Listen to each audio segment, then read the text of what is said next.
Power लिखे, equivalent power और slash देके लिख लेंगे फोकस, दोनों निकालेंगे हम लोग। इक्विवेलेंट पावर स्लैश देके क्या लिखेंगे फोकस, ठीक है। Of two lens, of two lens, हाँ इसी में पहले टॉपिक बनाते हैं। इक्विवेलेंट पावर स्लैश देके focus of two lens separated by a distance D, separated by a distance D, separated by a distance D, separated by a distance कौन सा D लिखे। अब सुनिए ना, सबसे पहले इस टॉपिक को बनाइए वीवीआई 5 नंबर के लिए, तो वीवीआई लिखिए और लिखिए 5 मार्क्स, बात समझ में। और इस पूरे प्रोसेस को आप लोग समझेंगे, ठीक है। देखिए सबसे पहले फोटो बनाते समय किन बातों का ध्यान रखना है, इसको सबसे पहले आप लोग ध्यान देंगे, उसके बाद बनाएंगे, ठीक है। तो हम बोर्ड पे बना रहे हैं फोटो, और हर एक आदमी पहले नजर गड़ा के देखेंगे, ठीक है। याद रखिएगा फिजिक्स में फोटो एकदम सही सही और सटीक बनाना है। अब फोटो सही सही और सटीक नहीं बनाएंगे तो कहानी हो जाएगा खराब, बात समझ में आ रहा है। तो चले अब हम लोग इस काम को करते हैं। देख बाबू मेरे पास 2 लेंस है और दोनों का दोनों लेंस अपन लोग रखे हुए हैं कन्वेक्स। कौन सा लेंस रखे हुए हैं कन्वेक्स, और दोनों को चिपका के नहीं रखना है। फिर कोई बोलेगा चिपका के रख देंगे, तो इसके बाद बताते हैं चिपका के रखने वाला, फिलहाल चिपका के नहीं रखते हैं।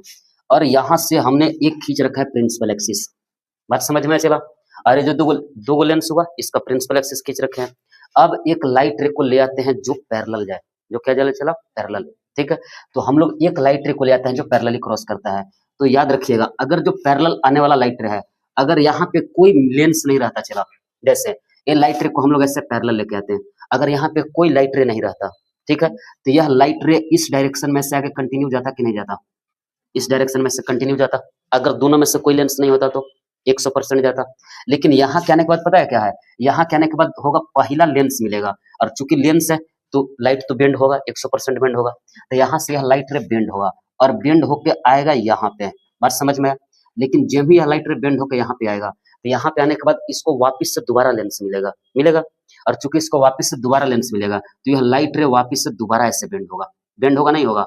आप लोग जब फोटो बनाएंगे ना तो फोटो ऐसा बनाइएगा कि फोटो देख के ही पता चले कि लाइट रे सच में 2-2 बार बेंड हो रखा है, बात समझ में आ रहा है। यहाँ तक कोई दिक्कत तो है नहीं। एक बात और, जब भी लाइट रे को मुड़िएगा तो लेंस के करीब करीब बीच से मुड़िएगा, इससे फोटो सही लगता है, बात समझ में आ रहा है। चला अब सुनिए, अब हम लोग क्या करते हैं, यहाँ से हम लोग इसको मिला देते हैं, ठीक है।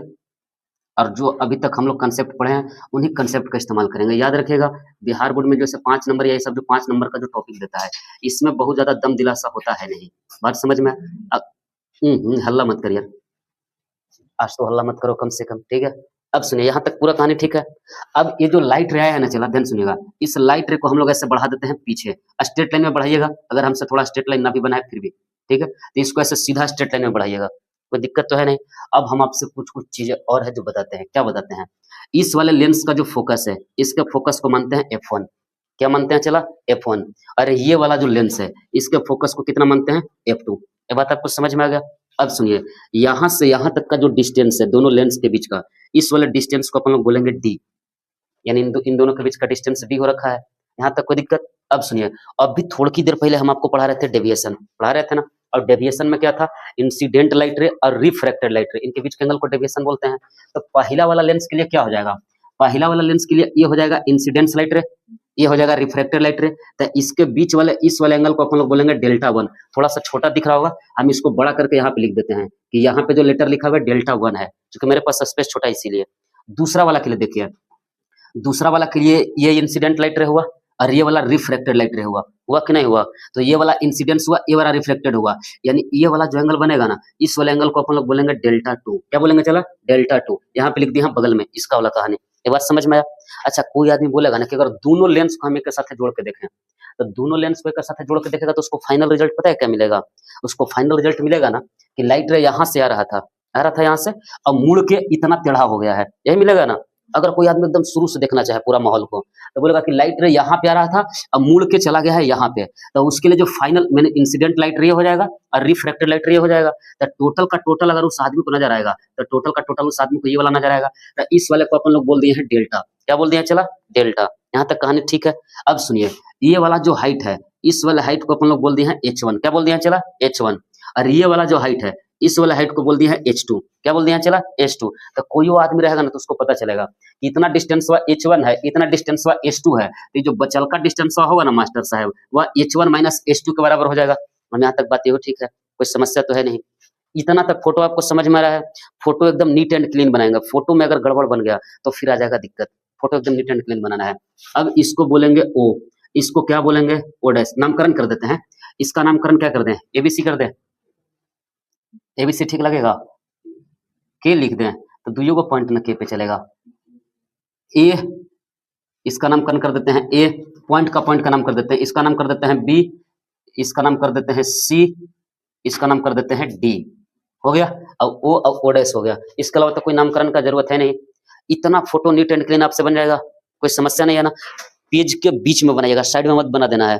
कोई आदमी फोटो ऐसा नहीं बनाएगा ना कि एकदम मिनी साइज में फोटो नहीं बनाएंगे, माइक्रोस्कोप लगा के देखना पड़ेगा। तो फोटो बनाना है ठीक ठाक साइज का। फोटो बनाने का भी नंबर देता है बोर्ड, तो ऐसा नहीं सोचना कि फोटो कैसे बना दिए। फोटो बनाना है एकदम सही से बनाइए फोटो। ओ हल्ला उल्ला मत कर यार, आज तो हल्ला मत करो। अब फोटो एकदम बनाना है झकास बढ़िया।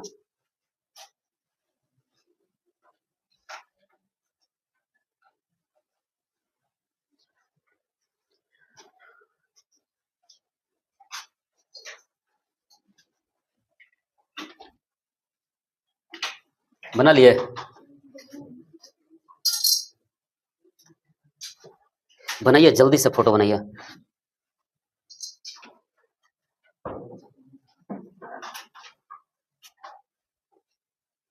इसके बाद जो फोटो में लिखे हुए हैं इसको प्रवचन के रूप में ऐड कर देंगे कि हमने क्या क्या मान रखा है, ठीक है। और इसके बाद देखेंगे, आंसर बना के देखेंगे, बन ही जाएगा, ठीक है। बिहार बोर्ड इसको 5 नंबर में देता है कि 2 गो लेंस है और दोनों को डिस्टेंस डी पे रखे हुए हैं, तो बताइए उनका कंबाइंड फोकल लेंथ कितना होगा या कंबाइंड पावर कितना होगा। याद रखिएगा कंबाइंड फोकस और कंबाइंड पावर निकलना एकदम सेम टू सेम ही है, बस थोड़ा सा का फर्क है और कुछ है नहीं, ठीक है। और इसके बाद कॉन्टेक्ट वाले के लिए बनाएंगे कि अगर 2 गो चीजें कॉन्टेक्ट में है, 2 लेंस, उसके लिए क्या सिचुएशन होगा। तो जल्दी से बनाना है फोटो, इतना बनाना कि आज बन जाए फोटो, ठीक है। मसवाल कोई नहीं रहेगा, एकदम बन रहा है सर, आज नहीं बनेगा कल हो बनेगा।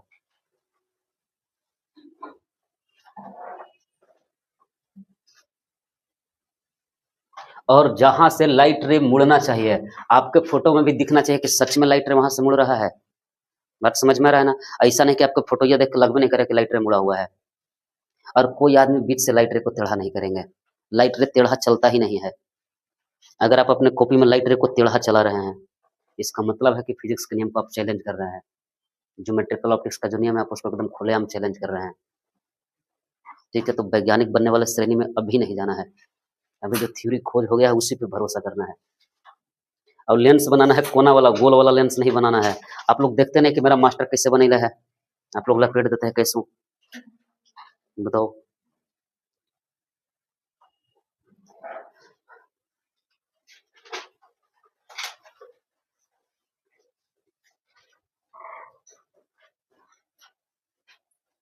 बन गया, लिखिए सपोज, अभी और रुके।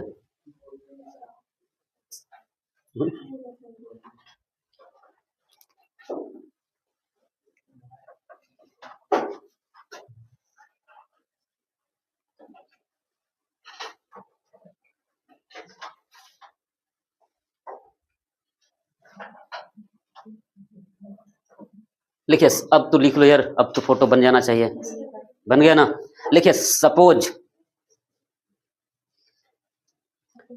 सपोज अब लिखो यार, suppose 2 lens having focus f1 f2, suppose 2 lens having focus, suppose 2 lens having focus f1 f2 are separated by, suppose 2 lens having focus f1 f2 are separated by distance d,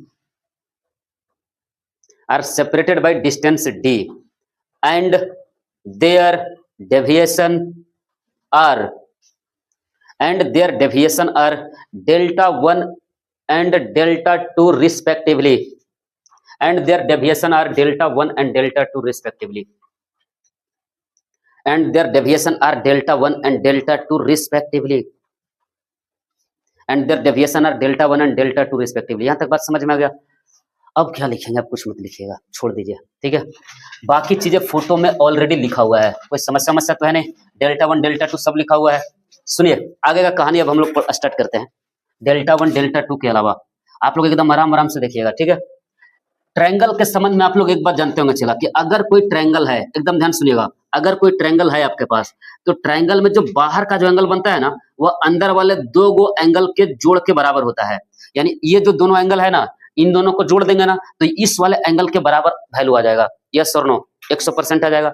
अगर उसके हिसाब से हम लोग देखें तो ये जो एंगल आपको डेल्टा दिख रहा है, ये वाला जो एंगल आपको क्या दिख रहा है चला, डेल्टा, तो इस वाले डेल्टा का वैल्यू इस वाले डेल्टा 1 प्लस डेल्टा 2 के बराबर मिल जाएगा कि नहीं मिल जाएगा, 100% मिल जाएगा।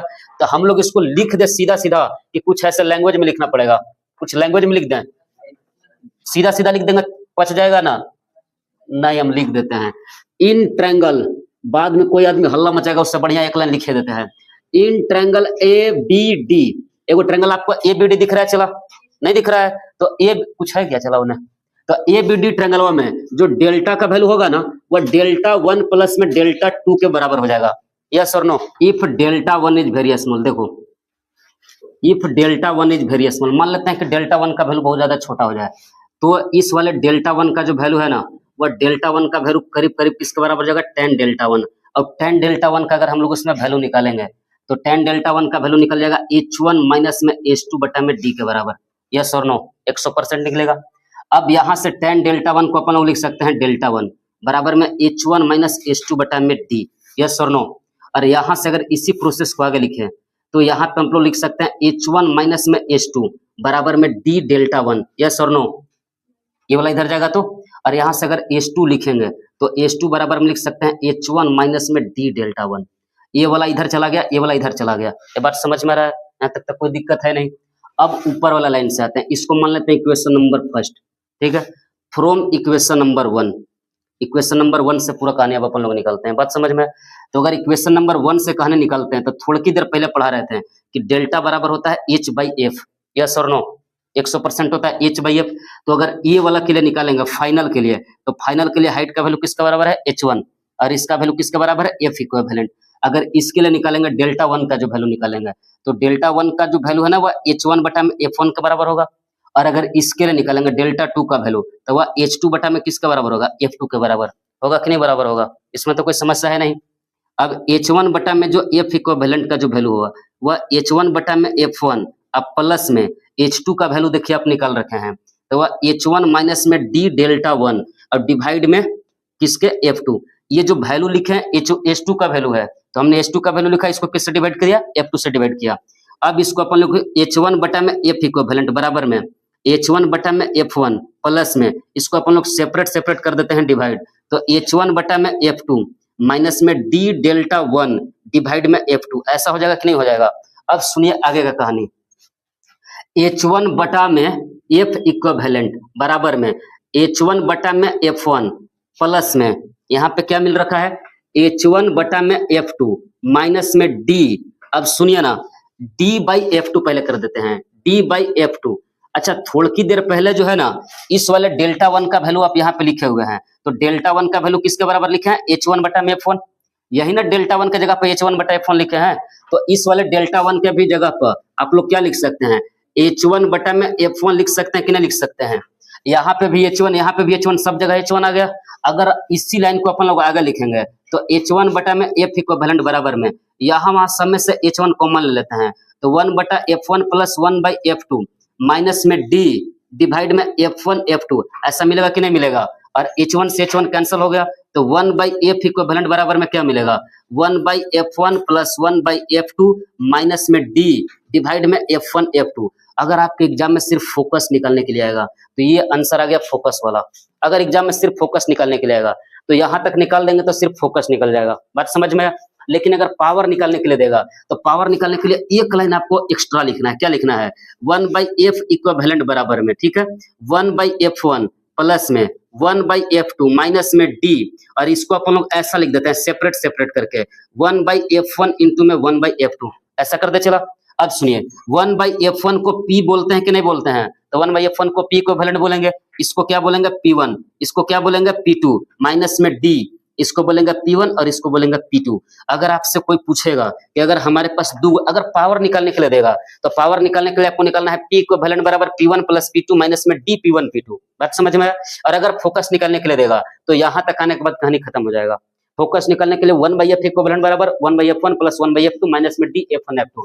लेकिन एक बात याद रखिएगा, यहाँ पे जो d वाला जो डिस्टेंस आता है, ये वाला d का डिस्टेंस हमेशा मीटर में होना चाहिए। तो क्या क्वेश्चन बनाएगा ना, इसका वैल्यू मीटर में नहीं दिया जाता है, जनरली इसका वैल्यू दिया जाता है सेंटीमीटर में। अब बच्चा लोग गलती क्या करता है, जैसे 20 सेंटीमीटर लिख रहा है तो बच्चा d का वैल्यू डायरेक्ट 20 लिख देता है, उससे आपका क्वेश्चन बन जाएगा गलत। तो उसका वैल्यू आना चाहिए मीटर में, इसी बात का रखना है ध्यान। बात समझ में आ गया? अगर ये एग्जाम में 5 नंबर में आया, एक फोटो बना के इतना लाइन चेप देना है, आंसर आ जाएगा।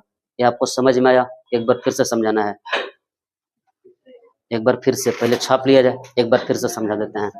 पहले इसको, अरे हम समझा देते हैं, एकदम टेंशन नहीं लेना है, हमारा काम ही यही है, ठीक है? तो कहानी समझाएंगे।